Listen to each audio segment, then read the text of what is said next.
Flux Kontext has gotten an update on OpenArt, and we're going to jump right into it. First and foremost, under Model, make sure you have Flux Kontext selected. And under the prompt box, you'll see the Omni Reference area here. You want to click on this. And now you'll see that you can use up to 4 images to compose your scene. If you happen to be new to OpenArt or you're new to Flux Kontext, make sure to check out this video here. I go more in depth on how the model works. Now we're going to start with something super simple. I'm going to bring in the OpenArt logo and we're simply going to put it on a black t-shirt. And I already have an image that I've previously generated. That's the one right there. And within the prompt box, my prompt is place the white logo and text on the left chest of the woman's black t-shirt. I found that if I just put logo, it would just put the logo. So you have to be very specific. Just a reminder, with Flux Kontext, you have to almost be very literal with it. Be sure to turn off auto enhance, otherwise it's gonna spice up your prompt. You definitely don't want that for something as simple as this. And for this image, I think I'm gonna go 2x3. Go ahead and generate the image.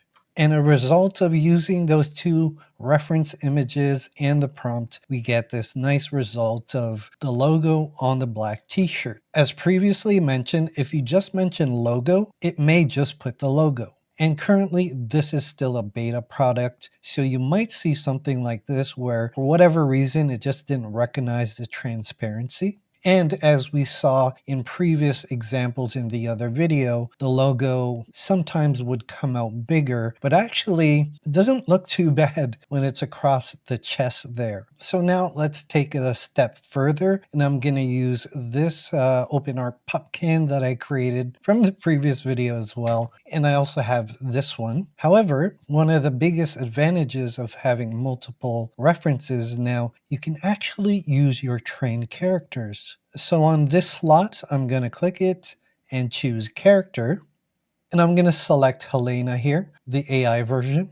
And in the prompt, I'm going to prompt for placing the small pop can in the hand of the woman with black hair, identifying the object and where the object's going in regards to the subject. And if you want to keep the consistency of your character, it's always good practice to prompt maintain the exact face, likeness, and outfit, or something very similar. And we see that this time around, the pop can is actually a decent size. One of her fingers is probably hidden behind the pop can there. So I did another one that had all her fingers. But you see all the details of her outfit is consistent throughout. And I did the same thing with the other product, and I have to say the results are very impressive. However, every now and then some generations would come out either big and stubby or too tall. Like that's a massive pop can to be drinking out of, and it's definitely not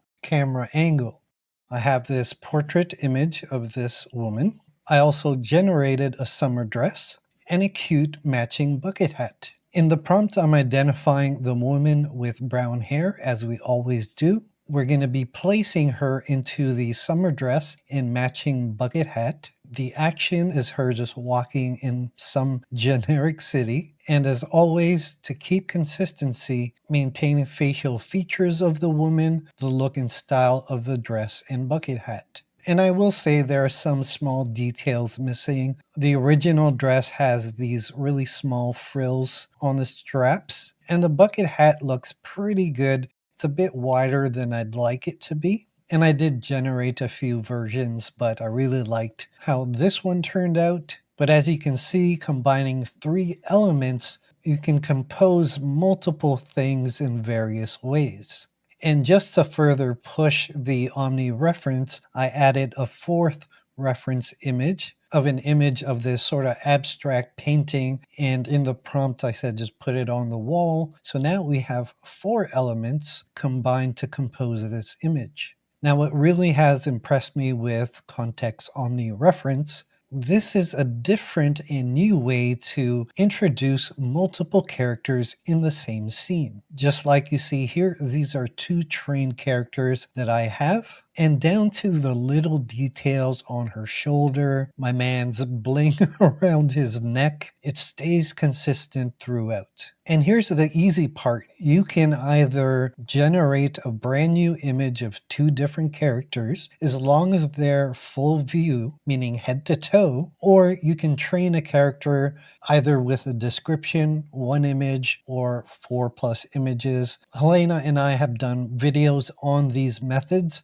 I encourage you to check them out. And whether you use one image or the character, all you need to do is click on character. Here's my character Ruby, and if you look at her shoulders, even that little waist material there that's sort of like a belt, the straps on her leg, those little complex details were hard to train for and get consistent. I'm going to introduce my other character, Kane, here, and once again, if you notice the accessories he has, when I generate images of these two using a prompt like this, you'd be very surprised on how consistent we can get these characters to be. Once again, I'd say 90-95% of the way there. Not exactly 100, but a lot more better and accurate results than previous methods. Now, because these characters are originally 2D digital comic art style, I identify that in the prompt. Once again, identifying the subject by what they're wearing,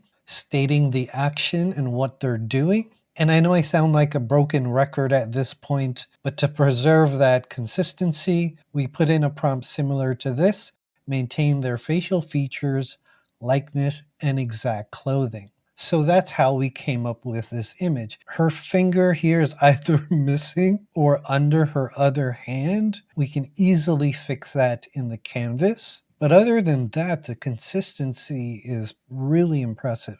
Now, in this example, I didn't state 2D comic style. The model has a tendency to lean towards photorealism, which is kind of nice to see if you want to do that, like convert an anime or 2D comic style into photorealism. You can use Omni Reference for that too. I do want to address the quality issue that some of you have brought up. I've seen it, and I find that with full body shots, or sometimes even half body, or if your subject's a little bit further in the distance, it's more prone to it. Like in this example here, this was probably, I'd say, the third iteration of using context. And you can see there's a lot of artifacts. It almost looks like a really low resolution image. First and foremost, this isn't on our end. It's just a flaw of the model. But we are looking internally to prevent this from happening. But we've also given feedback to Black Forest Labs, who are the ones that developed the model. With that being said, a quick upscale will do wonders. And I find